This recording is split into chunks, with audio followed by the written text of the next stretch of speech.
My dear students, आज हम लोग एक वीडियो क्लास अपलोड कर रहे हैं ऑडिट एंड कॉरपोरेट गवर्नेंस के पेपर में, जो बीकॉम ऑनर्स सेमेस्टर 6 का, यानी आप लोगों के फाइनल सेमेस्टर का जो एंड सेमेस्टर एग्ज़ाम होने जा रहा है अभी, उसके लिए बहुत इम्पॉर्टेंट है। ये है ऑडिट ऑफ चैरिटेबल इंस्टीट्यूशंस या audit of a trust. My dear students, I am Dr. Kumar A.N. Shahdev, HOD Commerce, Marwadi College, Ranchi, a constituent and autonomous unit of Ranchi University, Ranchi. My dear students, इस chapter के साथ, इस question के साथ हम लोग इस साल का सिलेबस को कंप्लीट कर रहे हैं। मतलब हर नुक एंड कॉर्नर जो सिलेबस का था आपका, उसको हम लोगों ने बहुत अच्छी तरह डील किया है। इसलिए now you can go to the examination with full confidence and with all my good wishes.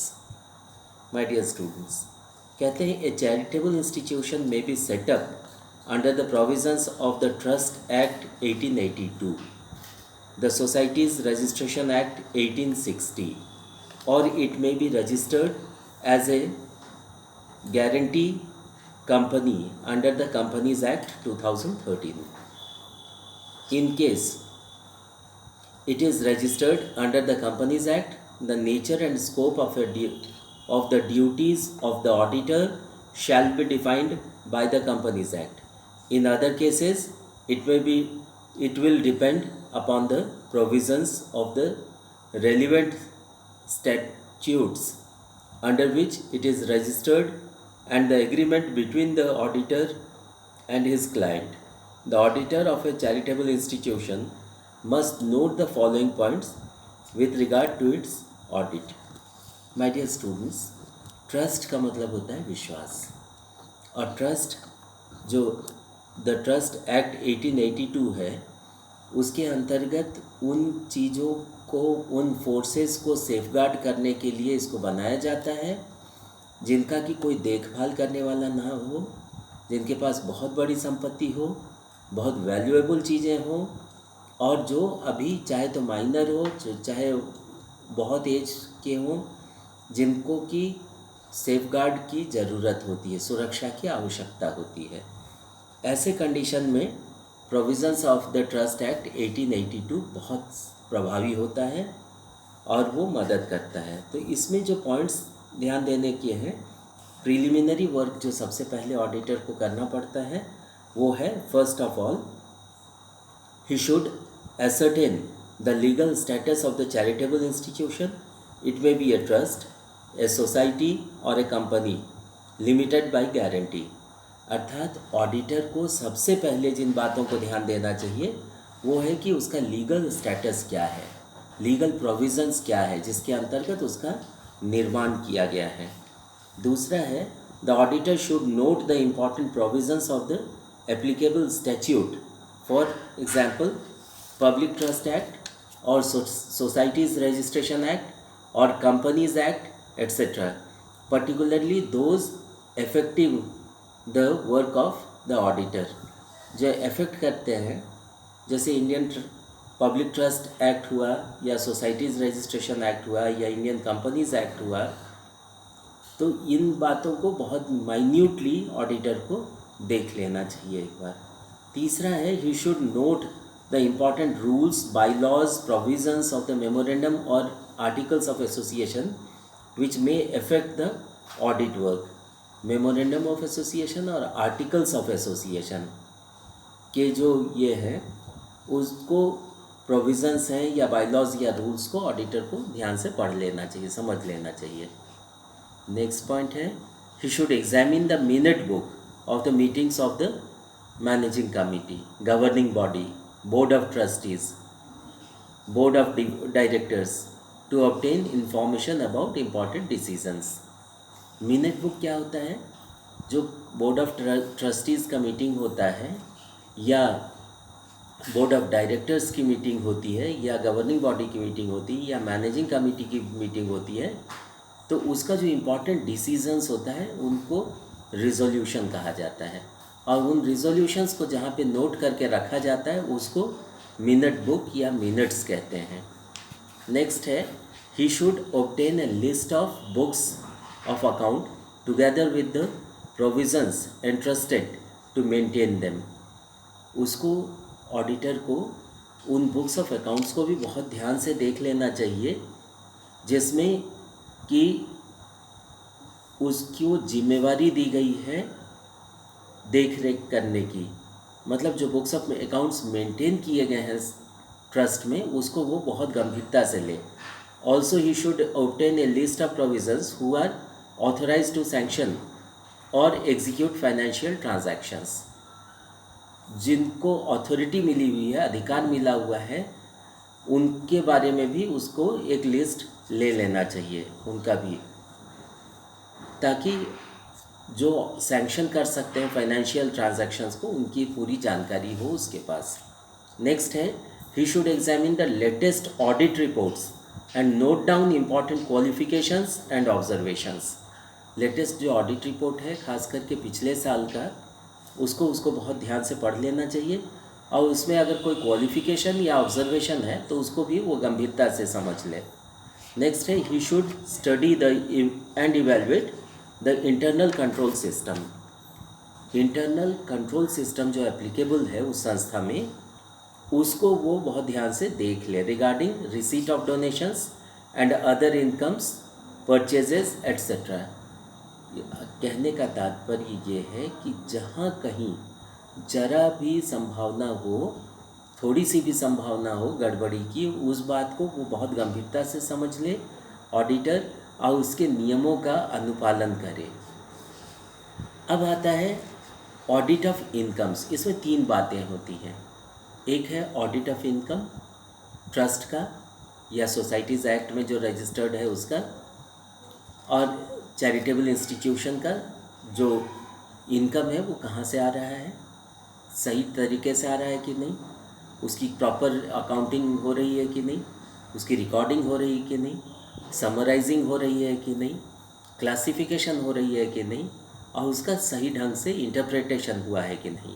इन सभी बातों को ऑडिटर को गंभीरता से समझ लेना चाहिए और उस पर उसको रिपोर्ट देना है। इसके बाद है ऑडिट ऑफ एक्सपेंडिचर। तो पहले है ऑडिट ऑफ इनकम, फिर ऑडिट ऑफ एक्सपेंडिचर और फिर उससे रिलेटेड कुछ मिसलेनियस चीज़ें। तो पहले हम लोग करते हैं ऑडिट ऑफ इनकम। कहते हैं सुर्खरू होता है इंसान ठोकरें खाने के बाद, जैसे रंग लाती है हिना पत्थर में घिस जाने के बाद। एक ऑडिटर अपने एक्सपीरियंस से कानून के को समझने पर वो बहुत अच्छी तरह ये जान जाता है कि जो भी गड़बड़ी हो सकता है वो कहाँ कहाँ हो सकता है और उसको कैसे उसको रोकना है, उसकी रोकथाम कैसी करनी है, उस पर कैसे रिपोर्ट दे ताकि जो उसके एम्प्लॉयर हैं उसको उन गड़बड़ियों को नियंत्रित कर सके, कंट्रोल कर सके, गवर्न कर सके, मैनेज कर सके, रेगुलेट कर सके। इन्हीं बातों को यहाँ पे दिखाया गया है ऑडिट ऑफ इनकम। पहला है income from trust securities should be vouched with reference to the schedule of investments prepared by the management, interest or dividend warrants received, bank passbook etc. यानी जो रेगुलर जो डॉक्यूमेंट्स जिस या books of accounts जिसको उसको गंभीरता से देखना चाहिए ऑडिटर को, उस पे वो पहले उसको वो बहुत सीरियसली चेक कर ले। सेकेंड है income from donations and subscriptions etc. should be vouched with reference to the counterfoils of the receipts issued and the list of regular donors, register of donations and subscriptions. इनको भी वो बहुत ध्यान से देखिए। कहने का तात्पर्य ये है कि सब्सक्रिप्शंस और डोनेशंस पे नियंत्रण बना रहे, उसका काउंटर फॉइल मेंटेन्ड हो और काउंटर फॉइल से उसको चेक किया जा सके, कंपेयर कास्ट किया जा सके। ऑडिटर के लिए ये बहुत ज़रूरी है। तीसरा है income from rent of the properties let out should be examined with reference to the schedule of properties, rent deed, counterfoils of the receipts issued. जो डॉक्यूमेंट्स मेंटेन्ड होने चाहिए बुक्स ऑफ अकाउंट्स को सपोर्ट करने के लिए, उनको बहुत minutely auditor check कर ले. नेक्स्ट है सब्सक्रिप्शंस रिसीव्ड इन एडवांस और outstanding should be properly verified and adjusted. ये बहुत ज़रूरी है कि जो सब्सक्रिप्शंस मिले हैं और आउटस्टैंडिंग है वो दोनों को बहुत प्रॉपरली वेरीफाई किया जाए और उसका टाइमली एडजस्टमेंट हो. नेक्स्ट है grant in aid received from local bodies, government etcetera should be properly vouched with reference to the correspondence copy of the sanction, letter receipt issued, cash book और bank passbook etcetera. कहने का मतलब ये है कि grant ये local body का हो, गवर्नमेंट का हो या और कहीं से मिला हो, उससे रिलेटेड सभी तथ्यों को, प्रमाण को वो मिला ले ऑडिटर. और लास्ट पॉइंट है income from miscellaneous receipts such as the sale of old newspapers, furniture, discarded items, etc. should be vouched with reference to the correspondence, tender forms accepted, receipts issued, cash book और bank passbook etc. Trust तब तक है जब तक विश्वास है, और विश्वास को बनाए रखने के लिए ही ट्रस्ट की प्रॉपर अकाउंटिंग होती है, उसका ऑडिट होता है और फिर ऑडिट रिपोर्ट को नेक्स्ट मीटिंग में पास कराया जाता है. उसमें प्रॉपर जेन्युइन डिस्कशन होता है और हर प्रोविज़न को दिमाग में रख के उसके बाद लॉ के हिसाब से उसको उस पर डिस्कशन होता है और ऑडिट रिपोर्ट पास होता है. इसलिए इसकी ऑथेंटिसिटी बनी रहे, इसके जो प्रामाणिकता बनी रहे, इस बात को ऑडिटर को विशेष तौर पे ध्यान देना पड़ता है. अब आता है ऑडिट ऑफ एक्सपेंडिचर. तो इसमें आता है पहला, payment of salaries of the staff should be vouched with reference to the salary register. Increment guaranteed should be properly authorised. जो सैलरी रजिस्टर में है उसके हिसाब से सैलरी का पेमेंट हो रहा है कि नहीं, और स्टाफ का जो इंक्रीमेंट है वो नियमानुसार हो रहा है कि नहीं, उसको लागू किया जा रहा है कि नहीं, इन बातों पे भी ऑडिटर को नज़र रखनी पड़ती है.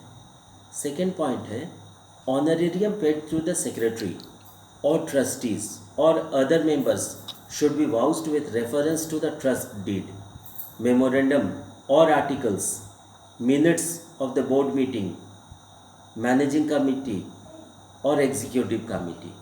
तो यहाँ पे ये ज़रूरी है कि वो देख ले ऑडिटर कि जो ऑनरेरियम का अरेंजमेंट है या और भी कोई चीज़ है उसको प्रॉपरली ट्रस्ट के द्वारा ऑथराइज किया गया है कि नहीं और उसकी प्रॉपर रेफरेंस मिल रही है कि नहीं. थर्ड पॉइंट है payment for other expenses of revenue और capital nature should be vouched with reference to the copy of the order placed. Capital nature मतलब एक बार जो बड़ा एक्सपेंडिचर होता है, और रेवेन्यू नेचर मतलब बार बार जो होता है, रिकरिंग नेचर का होता है. जैसे एक बढ़िया जनरेटर खरीदा गया, साउंडलेस जनरेटर, तो वो कैपिटल नेचर का हो गया, और उस पर जो रोज़ पेट्रोल देना होगा दैट इज़ रेवेन्यू नेचर का एक्सपेंडिचर. तो इसका रेफरेंस देख ले. ऑर्डर प्लेस जो किया हुआ है, रिसीट इशू किया गया है बाय द पेई, या कैश बुक या बैंक पासबुक, इनसे वो टैली कर ले. The auditor should see that such expenditure is for the purpose of the institution and is properly authorised. पहली बात है कि जिस काम के लिए उसको ऑथराइज किया गया है और जिस उद्देश्य के लिए उसको किया गया है उसी में वो लगे, दूसरे चीज़ में ना लगे पैसा. इस बात को ऑडिटर सीरियसली चेक कर ले. नेक्स्ट है यानी किसी ऑफिशियल का पर्सनल एक्सपेंडिचर को इसमें नहीं लेना है. नेक्स्ट है the auditor should see that proper distinction has been made between capital and revenue expenditure. ये तो बहुत ज़रूरी है. कि ये मिक्सअप ना हो जाए, दोनों के बीच में एक क्लियर कट डिमार्केशन हो। अब आता है miscellaneous trust, audit of trust या ऑडिट ऑफ जो चैरिटेबल इंस्टीट्यूशन में मिसलेनियस पॉइंट्स क्या आ सकते हैं। The auditor should see that adequate provisions for depreciation has been made for all depreciable assets, यानी जितने फिक्स्ड एसेट्स हैं उसमें adequate, proper, timely depreciation charge किया जा रहा है कि नहीं ये देख ले, और डेप्रिसिएशन जो है वो फंड के रूप में क्रिएट हो रहा है कि नहीं ये भी देख ले ऑडिटर, क्योंकि डेप्रिसिएशन का एक उद्देश्य होता है बिजनेस के कंटिन्यूटी को बना के रखना। नेक्स्ट है he should properly verify and value the assets appearing in the balance sheet. जो एसेट्स, फिक्स्ड एसेट्स ये बैलेंस शीट में अपीयर कर रहे हैं उनको ऑडिटर वेरीफाई करे और उसका प्रॉपर वैल्यूएशन भी कर ले। टाइम टू टाइम ये बहुत ज़रूरी है बिजनेस को अपडेट रखने के लिए। इसके बाद आता है the auditor must see that the creation and utilisation of the funds are as per bylaws. Funds जो क्रिएट करते हैं हम लोग और उसका जो यूटिलाइजेशन होता है वो बाई लॉज से मैच करना चाहिए, वो जो प्रोविज़न्स है उससे मैच करना चाहिए, वो चार्टर ऑफ द कंपनी से मैच करना चाहिए, वो उसमें किसी तरह का डेविएशन ना हो, इस बात को ऑडिटर ज़रूर इंश्योर करे। और इस पे वो अपने ऑडिट रिपोर्ट पे इस बात को मेंशन करे कि जो भी काम हो रहा है वो बिल्कुल सिस्टमेटिक, मेथोडिकल, टाइमली, प्रॉपर और मेटिकुलस है।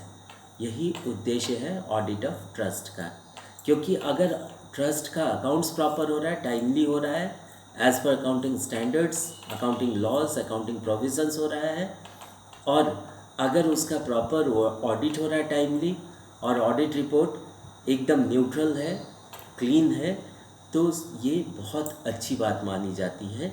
इसीलिए ऑडिट ऑफ ट्रस्ट या ऑडिट ऑफ चैरिटेबल इंस्टीट्यूशन किया जाता है। तो इसको हर हाल में इसके प्रामाणिकता को बनाए रखना है, इसके विश्वसनीयता को बनाए रखना है। यही ऑडिट ऑफ ट्रस्ट का उद्देश्य है। Thank you very much and all the best.